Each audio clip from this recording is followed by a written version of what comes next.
আজকে দেখাবো শশা গাছে A to Z সম্পূর্ণ শশা গাছের পরিচর্যা। শশা গাছের বেডগুলো তৈরি করা হচ্ছে। আমি মাচার জন্য লোহা রড দিয়ে একটি মাচা বানিয়ে নিয়েছি। মাচার নিচে বেডগুলো তৈরি হচ্ছে। মাটির সাথে গোবর সারগুলো মেশানো হচ্ছে।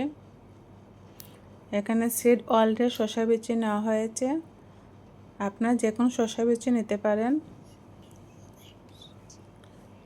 এই বীজগুলো দেখতে এমন। এখন আমি এগুলো রোপণ করব। আমি প্রতিটা বেডে 4 থেকে 5টা করে বিচি রোপণ করেছি।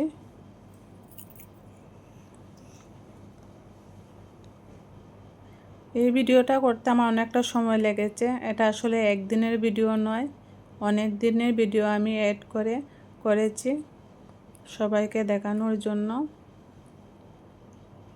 এখানে বিচি লাগানো থেকে গাছগুলোতে শশা ধরা পর্যন্ত দেখানো হবে।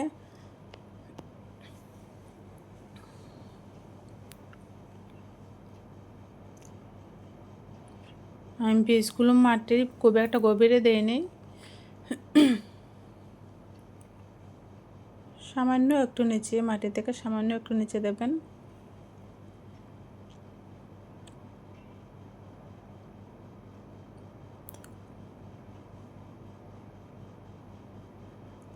এখানে আমার 4টা বেড ছিল। 4টা বেডে আমি সবগুলো বিচি লাগিয়ে নিয়েছি।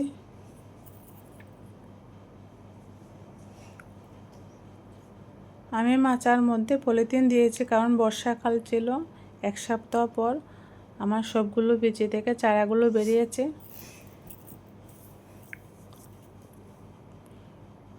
দেখুন সবগুলো চারা খুব সুন্দরভাবে বেরিয়েছে।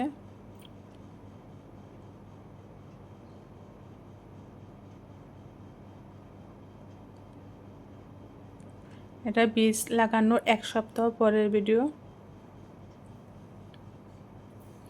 আমি এখানে একটা ফেরোমন টপ দিয়েছি কারণ শসা গাছের চারাতে অনেক পোকা আক্রমণ করে। পোকার থেকে রক্ষা করার জন্য এই ফেরোমন টপটা দেওয়া হয়েছে। আরও 1 সপ্তাহ পর আমার গাছগুলো দেখুন কত সতেজ।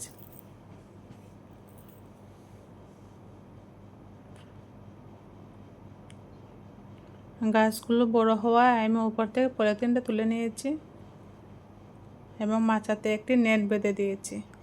এখন আমি গাছগুলো থেকে 3G করে নেব। 3G না, এটা 1G। 1G মানে গাছ থেকে যখন 10টা পাতা বের হয় তখনই গাছের আগাটা কেটে দিতে হয়। শসা গাছে 1G, 2G, 3G এটা খুবই গুরুত্বপূর্ণ। এতে শসার ফলন অনেক বেশি হয়।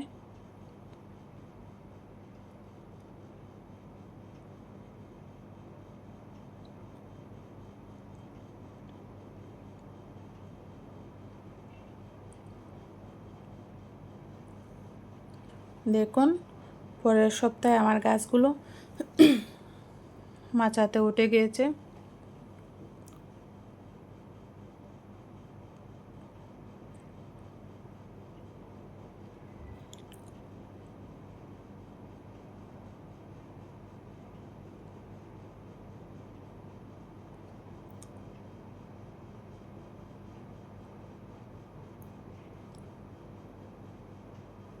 এই সপ্তাহে দেখেন গাছে অনেকগুলো শসাও ধরেছে। আমি এখন গাছে পলিনেশন করব। কিভাবে পলিনেশন করতে হয় সেটাও এখন দেখিয়ে দেব।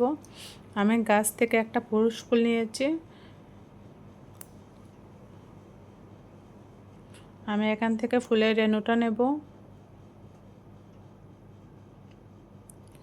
এই রেণুটা এখন আমি স্ত্রী ফুলের মধ্যে স্পর্শ করব, তাহলে এটা পরাগায়ন হয়ে যাবে।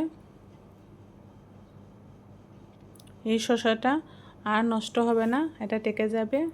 এভাবে সবগুলো ফুলিয়ে করে দেবেন। প্রাকৃতিকভাবে এটা হয়ে থাকে, তার বাদেও নিজ হাতে করলে একটা শসাও নষ্ট হবে না, সবগুলো শসাই থাকবে। দেখুন আমার গাছের শসা ধরেছে, অনেকগুলো শসা হয়েছে, ছোট বড় অনেকগুলো শসা ধরেছে। এভাবে শসা গাছের পরিচর্যা করলে আর আপনার শসা গাছটি নষ্ট হবে না। ধন্যবাদ সবাইকে ধৈর্য ধরে ভিডিওটি দেখার জন্য।